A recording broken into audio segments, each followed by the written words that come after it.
विद्यार्थियों, मैं डॉक्टर रीता श्रीवास्तव, सहायक आचार्य राजनीति विज्ञान। आज हम पढ़ेंगे मौलिक अधिकार।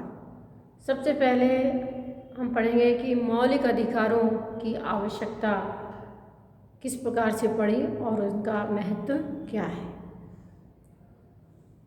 देखिए, प्रारंभ से ही जब से राज्य का जन्म हुआ तब से एक बात के ऊपर हमेशा विचार किया जाता रहा कि व्यक्ति और राज्य के बीच किस प्रकार का संबंध होना चाहिए। इन दोनों के बीच जो है सामंजस्य किस प्रकार से बिठाया जाए। एक ओर तो राज्य में, समाज में शांति और व्यवस्था बनाए रखने के लिए समाज के ऊपर, व्यक्तियों के ऊपर राज्य के नियंत्रण की आवश्यकता महसूस की गई, और दूसरी ओर व्यक्ति की स्वतंत्रताओं और अधिकारों पर जो है राज्य जो है उनका, व्यक्ति के अधिकारों स्वतंत्रताओं को जो है राज्य उनका हनन ना कर सके, इस बात की चिंता व्यक्त की गई। या ये सोचा गया कि व्यक्ति के अधिकार और स्वतंत्रताओं को राज्य के द्वारा नियंत्रित न किया जा सके।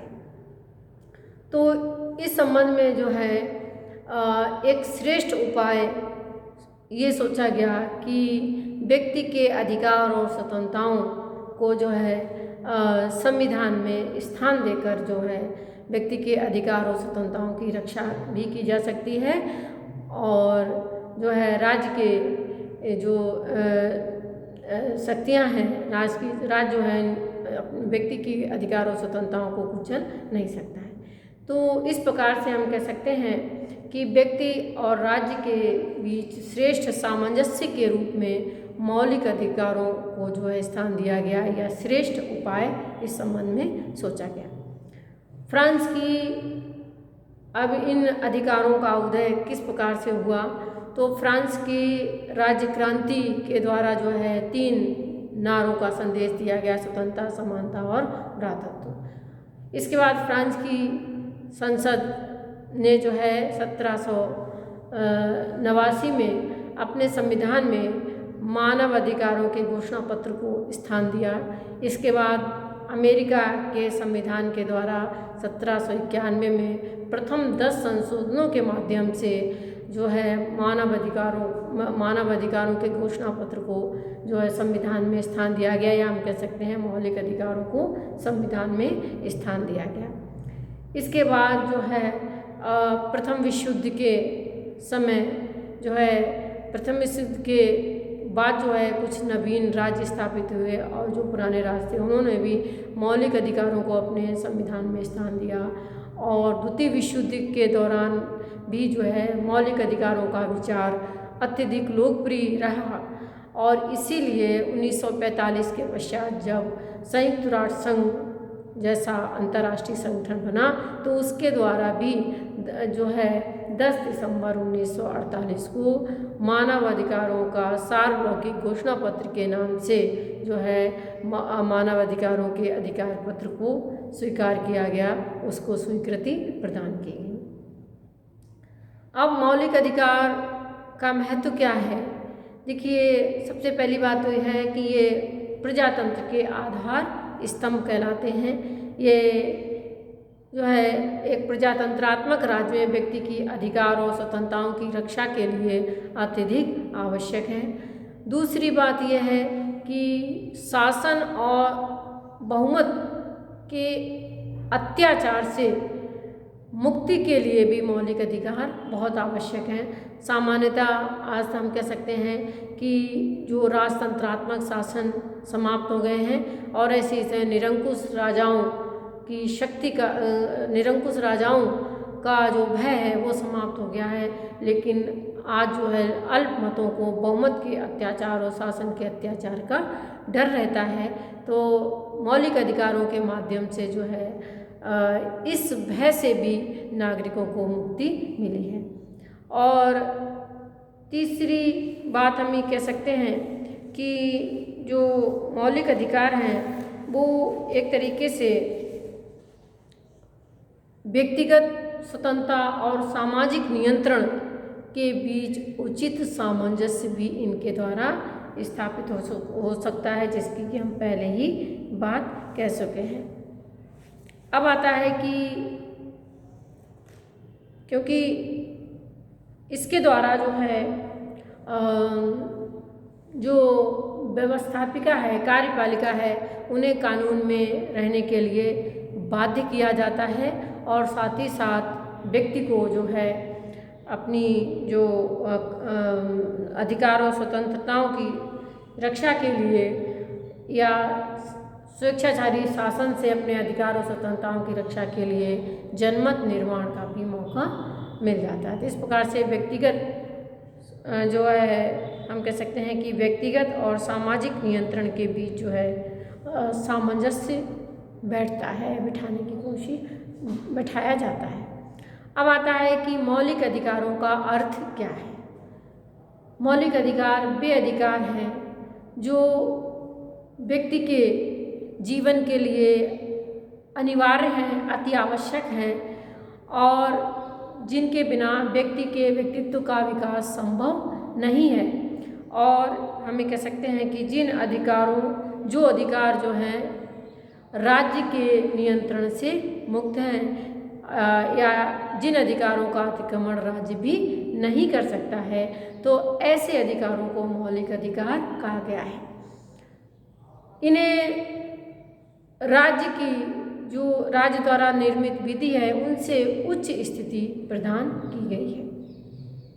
मौलिक अधिकारों को मौलिक अधिकार क्यों कहा जाता है या मौलिक अधिकारों को जो है मौलिक अधिकार कहने के कुछ आधार हैं। जैसे सबसे पहला आधार है कि मौलिक अधिकार जो है व्यक्ति के, जैसे अभी हम पढ़ चुके हैं कि मौलिक अधिकार व्यक्ति के शारीरिक, मानसिक और नैतिक विकास के लिए अत्यधिक आवश्यक है। यदि ये अधिकार व्यक्ति को प्राप्त ना हो तो व्यक्ति के व्यक्तित्व का विकास रुक जाएगा, इसलिए ये अधिकार व्यक्ति को प्रदान किए जाने अति आवश्यक है। दूसरा है कि ये अधिकार देश की मूल विधि अर्थात जो संविधान है उनमें से स्थान दिया जाता है और इसलिए हम कह सकते हैं कि मौलिक अधिकार जो हैं वो एक तरीके से उन्हें राज्य के द्वारा निर्मित जो विधियां हैं उनसे उच्च और श्रेष्ठ स्थान दिया गया है, इसलिए इन्हें मौलिक अधिकार कहा गया है क्योंकि ये देश की मूल विधि अर्थात संविधान में इनको स्थान दिया गया है। तीसरा है कि मौलिक अधिकार अनुल्लंघनीय है। मौलिक अधिकारों का अनुल्लंघनीय है इन देश की जो व्यवस्थापिका है या कार्यपालिका है उनके द्वारा भी अपने किसी कानून के द्वारा या अपने किसी कार्य या आदेश के द्वारा उनका अतिक्रमण नहीं किया जा सकता है, इसलिए इन्हें मौलिक अधिकार कहा जाता है। और लास्ट में है कि ये वाद योग्य हैं अर्थात यदि व्यक्ति के मौलिक अधिकारों का हनन होता है तो ऐसी स्थिति में न्यायपालिका व्यक्ति के इन अधिकारों स्वतंत्रताओं की रक्षा के लिए सभी आवश्यक कदम उठा सकती है, तो इसलिए इनको मौलिक अधिकार कहा जाता है। अब आता है कि भारत के मौलिक अधिकारों की विशेषताएं क्या है। सबसे पहला है मौलिक अधिकार सर्वाधिक विस्तृत अधिकार पत्र। भारतीय संविधान के तीसरे अध्याय में जो है मौलिक अधिकारों का वर्णन किया गया है और उस अध्याय में संविधान के अनुच्छेद 12 से लेकर 30 तक और इसके पश्चात 32 से लेकर 35 तक मौलिक अधिकारों का वर्णन किया गया है। और इस प्रकार से हम कह सकते हैं कि मौलिक अधिकारों से संबंधित संविधान में 23 अनुच्छेद हैं और उन सभी में जो है सर्वाधिक विस्तृत जो अधिकार माना गया है वो है सर्वाधिक विस्तृत अनुच्छेद है वो अनुच्छेद 19 है, जिसके द्वारा व्यक्ति को जो कि स्वतंत्रता का अधिकार माना गया है। इसमें मूल संविधान में जो है 450 शब्द जो हैं इसमें इस अनुच्छेद में शामिल किए गए थे इसके बाद कई संशोधन हुए और उनके बाद इनकी आकार में और भी अधिक वृद्धि हुई। मौलिक अधिकारों के विस्तृत होने का कारण ये है कि मौलिक अधिकार जो हैं वो बहुत स्पष्ट रूप से लिखे गए हैं और मौलिक अधिकारों के साथ साथ इन पर क्या क्या प्रतिबंध संविधान के द्वारा लगाए गए हैं उनका भी उल्लेख साथ में किया गया है। इसलिए ये कैसे हो गए हैं, बहुत ज़्यादा विस्तृत अधिकार पत्र हो गया है। अगला है व्यावहारिकता पर आधारित।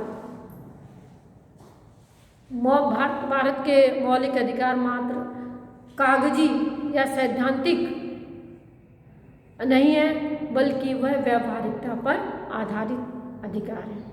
जैसे भारतीय संविधान में नागरिकों को समानता का अधिकार प्रदान किया गया है, लेकिन समानता के अधिकार के साथ साथ संविधान में कुछ ऐसी विशेष व्यवस्थाएं की गई हैं जिससे कि जो दलित हैं, कमज़ोर वर्ग के लोग हैं, उनके लिए संविधान में कुछ विशेष व्यवस्थाएं की गई हैं, विशेष सुविधाएं दी गई हैं। तो इस प्रकार से समानता का अधिकार है जो वो व्यवहारिक रूप में लागू होता है। इसी प्रकार से धार्मिक स्वतंत्रता का अधिकार दिया गया है, लेकिन धार्मिक स्वतंत्रता के अधिकार के साथ इस रूप में दिया गया है कि देश में, समाज में धार्मिक सहिष्णुता का वातावरण पैदा हो। धार्मिक मामलों में राज्य निरपेक्ष नहीं रहता है। इसी प्रकार से जो संस्कृति और शिक्षा और संस्कृति संबंधी जो अधिकार प्रदान किया गया है, इसके द्वारा जो है जो अल्पसंख्यक हैं उन्हें उनकी भाषा, उनकी लिपि, उनकी संस्कृति जो है उन सब की सुरक्षा करने का अधिकार प्रदान किया गया, जिससे वो अपनी पसंद की जो संस्थाएं हैं इस संबंध में स्थापित कर सकें। तो इस प्रकार से हम कह सकते हैं कि मौलिक अधिकार जो है वो सिद्धांतिक नहीं है, बल्कि व्यावहारिकता पर आधारित है। मूल अधिकार सीमित हैं, निरंकुश नहीं है। भारतीय संविधान में मौलिक अधिकार व्यक्ति को मौलिक अधिकार निरपेक्ष रूप में प्रदान नहीं किए गए हैं, अर्थात निरंकुश नहीं है। इनको जो है मर्यादित किया गया है, इनके ऊपर कुछ प्रतिबंध, सीमाएं और मर्यादाएं स्थापित की गई हैं। अमेरिका के संविधान में मौलिक अधिकार व्यक्ति को प्रदान किए गए, लेकिन उनके ऊपर सिद्धांत में या संविधान के द्वारा कोई मर्यादाएं या अंकुश नहीं स्थापित किए गए। हाँ, वहाँ पर जो है सर्वोच्च न्यायालय ने पुलिस शक्ति के आधार पर राज्य को सार्वजनिक हित में जो है मौलिक अधिकारों को नियंत्रित और प्रतिबंधित करने का अधिकार प्रदान किया है। परंतु भारतीय संविधान में सार्वजनिक स्वास्थ्य, सार्वजनिक हित और सार्वजनिक व्यवस्था को ध्यान में रखते हुए राज्य को व्यक्ति के मौलिक अधिकारों में हस्तक्षेप करने का अधिकार प्रदान किया गया है। तो इस प्रकार से हम कह सकते हैं कि मौलिक अधिकार निरंकुश नहीं है, बल्कि सीमित है। अमेरिका के संविधान और भारतीय संविधान में जो मौलिक अधिकार प्रदान किए गए हैं, सैद्धांतिक रूप में अंतर हो सकता है, लेकिन व्यवहारिक अंतिम रूप में दोनों को जो है समान रूप में अधिकार प्रदान किए गए हैं। जो कार्य भारतीय संविधान में प्रत्यक्ष रूप से किया गया है वो, या हम कह सकते हैं कि भारतीय संविधान में नागरिकों के मौलिक अधिकारों को नियंत्रित करने का कार्य प्रत्यक्ष रूप से किया गया है, और अमेरिका के संविधान में ये कार्य अप्रत्यक्ष रूप में किया गया है। अगला है प्राकृतिक या अगणित अधिकारों के लिए कोई स्थान नहीं। भारतीय संविधान में जो है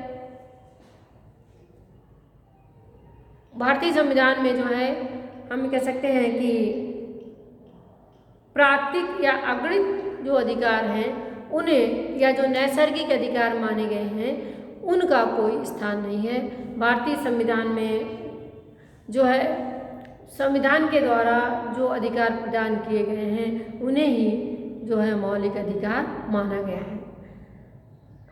अगर हम इस संबंध में अमेरिका के संविधान की बात करें तो अमेरिका के संविधान के 9वें संशोधन में स्पष्ट रूप से ये कहा गया है कि संविधान में कुछ अधिकारों को जो है शामिल कर देने का अर्थ ये नहीं है कि व्यक्ति के जीवन के लिए जो अन्य अधिकार हैं, व्यक्ति के जीवन के लिए जो अन्य आवश्यक अधिकार हैं उनके प्रति हम उदासीन रहें या उनकी उपेक्षा की जा सके। अर्थात कहने का मतलब है कि अमेरिका का सर्वोच्च न्यायालय संविधान में जिन अधिकारों को स्थान प्रदान किया गया है उन अधिकारों के अतिरिक्त भी व्यक्ति के जीवन के लिए आवश्यक अधिकारों को जो है सुरक्षा प्रदान करता है या मौलिक अधिकारों के रूप में जो है स्वीकार करके उनकी रक्षा के लिए कार्य कर सकता है। लेकिन भारतीय सर्वोच्च न्यायालय सिर्फ उन अधिकारों की रक्षा के लिए ही कदम उठाता है जो कि संविधान में प्रदान किए गए हैं।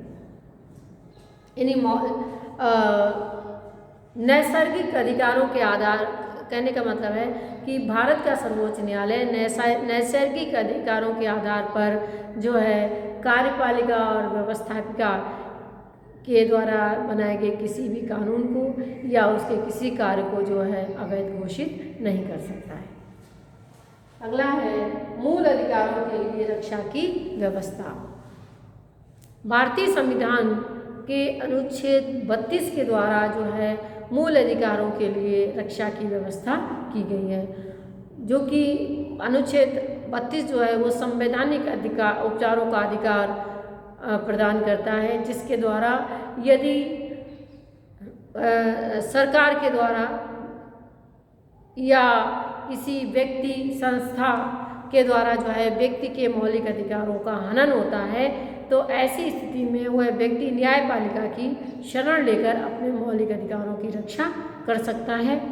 अनुच्छेद 32 के द्वारा न्यायपालिका जो है वो कुछ आदेश जारी करती है, कुछ लेख जारी करती है, जैसे बंदी प्रत्यक्षीकरण लेख, परमादेश, प्रतिषेध, उत्प्रेषण और अधिकार रक्षा जो लेख हैं, इनके माध्यम से व्यक्ति के मौलिक अधिकारों की रक्षा करती है।